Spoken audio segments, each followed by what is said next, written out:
स्वागत है दोस्तों आप सभी का हमारे YouTube चैनल में। और आज मैं लेकर आया हूं आप सबके लिए ऐसा मॉडल पेपर जो आपके 2023 के बोर्ड परीक्षा को बहुत ही बेहतर और बहुत ही ज़्यादा आसान बनाने वाली है। और ये मॉडल पेपर आपके एग्ज़ाम में बहुत ही सहायता करेगा। और मैं आज लेकर आया हूं आपके लिए सोशल साइंस का मॉडल पेपर। तो वीडियो को अंत तक देखिएगा क्योंकि आप सभी का ये 2023 का जो एग्ज़ाम जो है बहुत ही अच्छी बीतने वाली है, गारंटी के साथ है। और सबसे पहले कौन सा सब्जेक्ट का वीडियो चाहिए कमेंट में ज़रूर बताइए। तो चलिए हम लोग वीडियो को स्टार्ट करते हैं और वीडियो पर अंत तक बने रहिएगा क्योंकि आपको जो 2023 का अगर एग्ज़ाम को अच्छी तरह से पार करना यानी आपका जो अच्छा स्कोर हासिल करना है तो वीडियो को ज़रूर देखिए। चलिए हम लोग देखते हैं कि आज का आपका जो और इसमें आपको मैं टोटल जो है 40 प्रश्न बताऊंगा आज की इस वीडियो में, जो कि आपके लिए बहुत बेहद ज़रूरी है। ठीक है, जैसे कि आपका पहला प्रश्न है कि फ्रांस की क्रांति कब हुई। तो देखिए फ्रांस की क्रांति जो है ये आप 9 में भी पढ़ चुके हैं और ये इसका जो अहम भूमिका यानी 10 में भी इसको जो है पढ़ना है आपको। तो ये कब हुई तो 1789 ईस्वी में हुई, इसका जो सही आंसर हो जाएगा। ठीक है, आगे देखिए नेक्स्ट जो आपका 2 नंबर का जो प्रश्न है कि सामाजिक उपबंध नामक पुस्तक का जो लेखक है कौन था। तो ये कौन था, तो ये रूसो था। इसको ध्यान में रखिएगा, कई बार प्रश्न पूछा जा चुका है। ठीक है, और मैं यही आपको ऐसा मॉडल पेपर लेकर आऊँगा जो आपके 2023 को सहायता करे यानी मदद करे, इसमें अहम भूमिका निभाए। ये जितना भी प्रश्न बताऊंगा सब। ठीक है, आगे देखिए 3 नंबर की यंग इटली सोसाइटी की स्थापना किसने की। तो किसने की थी, तो ये मेजिनी ने किए थे। ठीक है, यहाँ पर कभी कभी मेसिनी भी लिखा रहेगा तो गलती मत करिएगा। आगे देखिए कि इटली का एकीकरण कब पूरा हुआ। बहुत ही ज़्यादा इंपॉर्टेंट प्रश्न आपके पास है कि इटली का जो एकीकरण है ये कब पूरा हुआ। तो ये जो है खा यानी 1861 में पूरा हुआ था। ठीक है, आगे देखिए आपको 5 नंबर की सुक संगले जोलवेराइन की स्थापना किसकी पहल में जो पर की गई। ठीक है, किसकी पहल में पर की गई, तो ये प्रसा के पहल में। ठीक है, ये का ऑप्शन जो इसका सही हो जाएगा। आगे देखिए नेक्स्ट जो आपका है कि जलियांवाला बाग हत्याकांड कब हुआ। बहुत ही धाकर आपका जो प्रश्न है कई बार एग्जाम में पूछा जा चुका है, याद सभी को कर लीजिए, जितना बताएंगे सभी को कॉपी पर नोट कर लीजिएगा। तो जलियांवाला बाग जो हत्याकांड जो 13 अप्रैल 1919 को किया गया था और यही वो काला रात है। ठीक है, आगे बढ़ते हैं नेक्स्ट जो आपका 7 नंबर की हिंद स्वराज नामक पुस्तक की रचना किसने की। तो ये रचना किसने की थी, तो हमारे प्रिय बापू भारत के महात्मा गांधी ने। ठीक है, आगे बढ़ते हैं नेक्स्ट जो आपका 8 नंबर का जो प्रश्न है कि स्वराज हमारा जन्मसिद्ध अधिकार है और हम इसे लेकर रहेंगे, यह कथन किसका था। किसका था, तो ये आपका जो बाल गंगाधर तिलक का ये कथन था कि स्वराज जो हमारा है जन्मसिद्ध अधिकार है और हम इसे लेकर ही मानेंगे। सभी को अच्छी तरह से देखिएगा और याद जरूर करिएगा। चैनल को सब्सक्राइब नहीं किया, चैनल को सब्सक्राइब जरूर करिएगा। दोस्तों के साथ इस वीडियो को जरूर शेयर कीजिए ताकि उनका भी जो 2023 का जो बोर्ड एग्जाम जो है अच्छी तरह से बीते। 9 नंबर है कि ब्रिटिश सरकार ने केसर ए हिंद की उपाधि से किसे सम्मानित किया। ठीक है, तो किसे किया था, तो 9 नंबर में भी आपका सही ऑप्शन हो जाएगा, महात्मा गांधी को ही किया था। ये आपका राइट आंसर जो है हो जाएगा। ठीक है, आगे बढ़ते हैं हम लोग नेक्स्ट जो आपका 10 नंबर की सीमांत गांधी किसे कहा जाता है। सीमांत गांधी जो है इसे किसे कहा जाता है, तो अब्दुल गफ्फार खान को कहा जाता है। और आपको जो सबसे पहले कौन सा सब्जेक्ट का वीडियो चाहिए कमेंट में एक बार जरूर बताइए। ठीक है, 11 नंबर की उत्पत्ति के आधार पर संसाधन कितने प्रकार के होते हैं। 2 प्रकार के होते हैं, अजैव और जैव। ठीक है, ये आपका ऑप्शन जो सही हो जाएगा। आगे देखिए पंजाब में भूमि निम्नीकरण का निम्नलिखित में से मुख्य कारण क्या है। तो मुख्य कारण क्या है, तो अधिक सिंचाई कारण जो है ये भूमि का निम्नीकरण यानी भूमि का जो है घटना को कहते हैं निम्नीकरण। ठीक है, इसको किसके कारण, तो अधिक सिंचाई के कारण।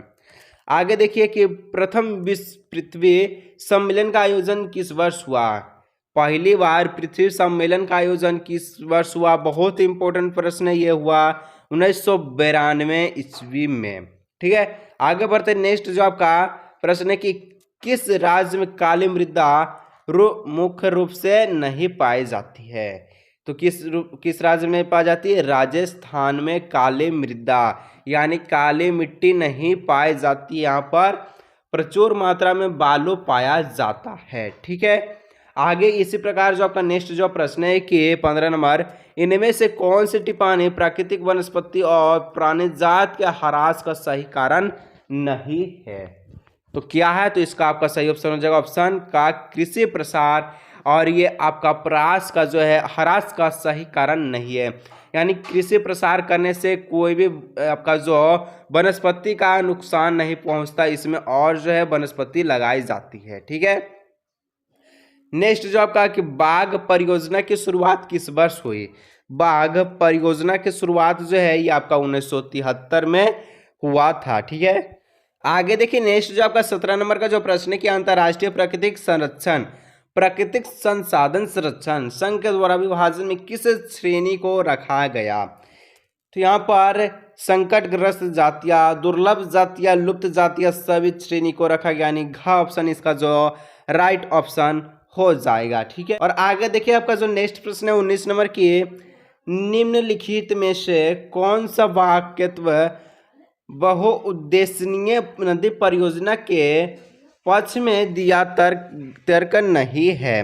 तो 19 का सही ऑप्शन जो आपका हो जाएगा ऑप्शन घ, बहुउद्देश्यीय परियोजना हमारे उद्योग को और घरों के लिए विद्युत पैदा करती है। ठीक है, आगे की सरदार सरोवर बांध किस नदी पर बनाया गया? बहुत ही ज़्यादा धाकर क्वेश्चन है और इसका आंसर है धाकर नर्मदा। ठीक है, सरदार सरोवर जो बांध है नर्मदा नदी पर बनाया गया था, इसको ध्यान से रखिएगा याद। नेक्स्ट है सामान्यतः किस देश का विकास किस आधार पर निर्धारित किया जाता है?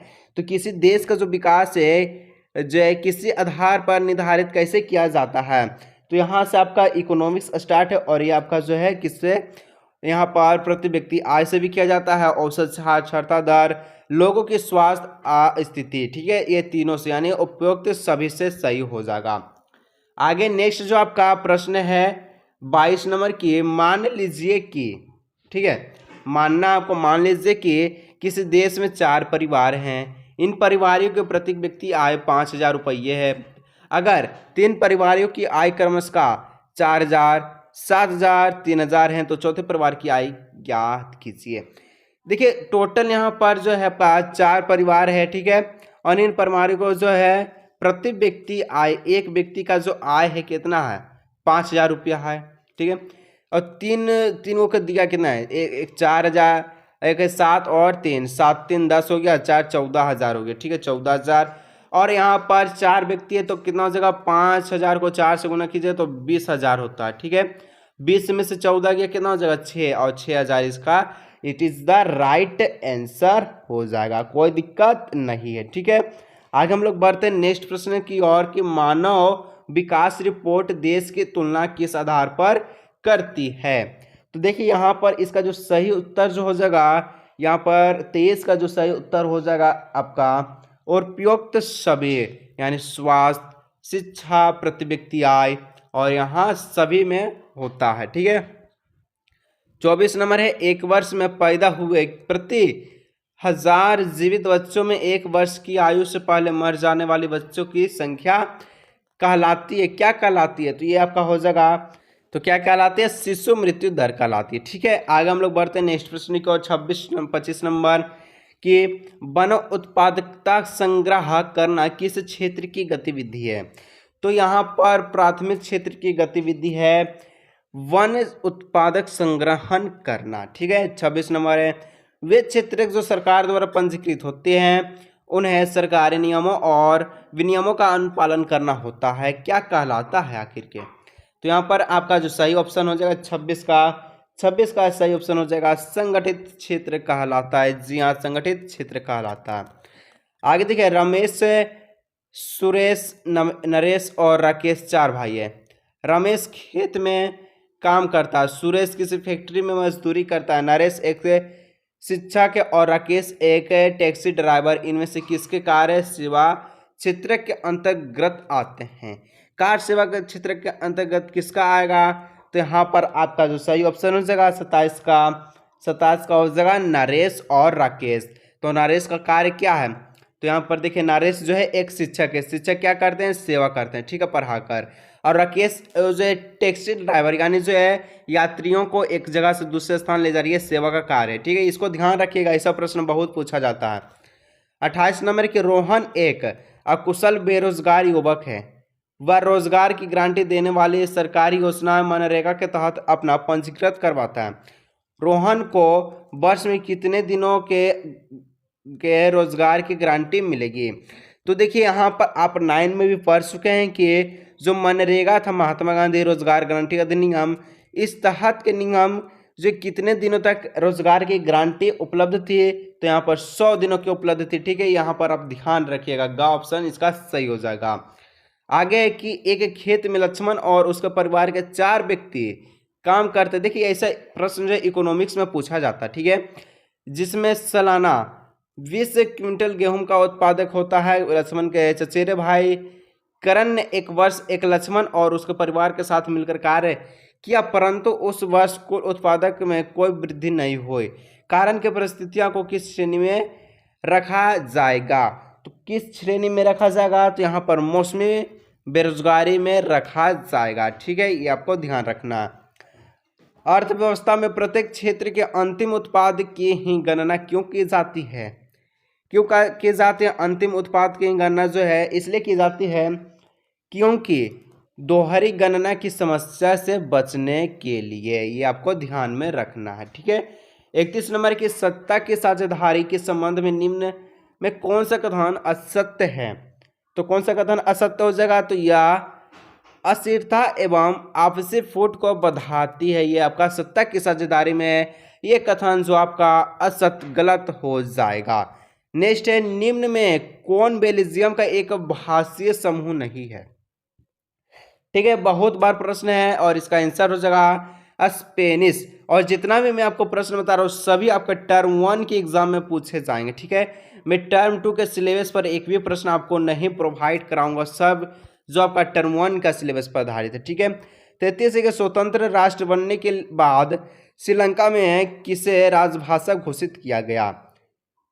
तो यहाँ पर सिंहली हो जाएगा, ठीक है। आगे बढ़ते हम लोग नेक्स्ट जो आपका श्रीलंका स्वतंत्र राष्ट्र कब बना? श्रीलंका जो है स्वतंत्र राष्ट्र जो है ये कब बनाती है? आपका जो बना है 1948 ईस्वी में बना है। It is the right answer घ, ठीक है। 35 निम्न में कौन संवाद की एक विशेषता नहीं है? तो विशेषता की बात जब भी आती है और नहीं है तो यहाँ पर विभिन्न स्तरों की सरकारें के अधिकार क्षेत्र संविधान में स्पष्ट रूप से वर्णित नहीं होता है, ठीक है। निम्न में कौन भारत की अनुसूचित भाषा के रूप में शामिल नहीं है? तो शामिल नहीं है, अरबी जो है नहीं शामिल है अनुसूचित भाषा में, ठीक है, ये आपको ध्यान रखना। मैथिली, असमिया, संथाली ये सब शामिल है। आगे आपका नेक्स्ट जो है, निम्न में कौन सुमेलित नहीं है? सुमेलित का मतलब होता है मिला हुआ नहीं है, ठीक है। तो आपका निम्न में कौन जो हो जाएगा? यहाँ पर आपका हो जाएगा घ नंबर, स्थानीय सरकार और अपशिष्ट सरकार ये आपस में सुमेलित नहीं है। 38 नंबर, भारत में विकेंद्रीय के संबंध में कौन सत्य है? कौन सा जो है सत्य है? तो यहाँ पर वास्तविक विकेंद्रीय की दिशा में एक बड़ा कदम 1992 में उठाया गया, ठीक है। आखिर के 2 प्रश्न क्या है देखिए, निम्न में कौन सुमेलित नहीं है? फिर बात है और इससे प्रश्न में पूछा जाता है। तो यहाँ पर देखिए दबाव समूह और राजनीतिक में सीधे भाग लेते हैं, ये सुमेलित नहीं है, सीधे भाग नहीं लेते हैं, ठीक है। आगे देखिए नेक्स्ट जो आपका इस वीडियो का अंतिम प्रश्न है कि निम्न में कौन सुमेलित नहीं है?